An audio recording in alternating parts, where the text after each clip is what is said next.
In today's video, I'm going to teach you how to filter reports by project in Hubstaff. If you need to narrow down your reporting data and focus on one specific project, Hubstaff makes that process pretty straightforward.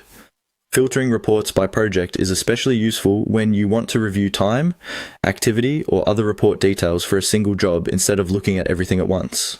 To get started, open Hubstaff and go to the Reports section. This is where you'll find the different reporting views available in your workspace. Reports help you analyze tracked time and other work-related data, so this is the main area you'll use whenever you need a more focused breakdown. Once you're in Reports, the next thing to do is select the type of report you want to work with. This matters because Hubstaff offers different report layouts depending on what you're trying to review. For example, you may want to look at time data, activity details, or another category of report. Choose the report that best matches the information you want to filter. Taking a second to pick the right report first will make the rest of the process much easier.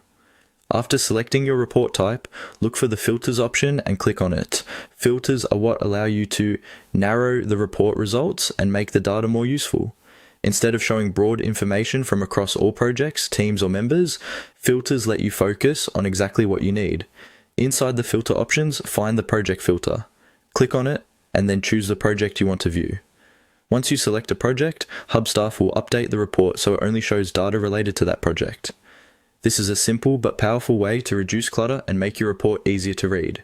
As a quick tip, if the report doesn't look the way you expect, double check that you selected the correct report type before applying the project filter. Different reports can display different kinds of data, so the filter works best when paired with the right view. It's also helpful to pause for a moment after selecting the project so the page has time to refresh and show the updated results. And that's it.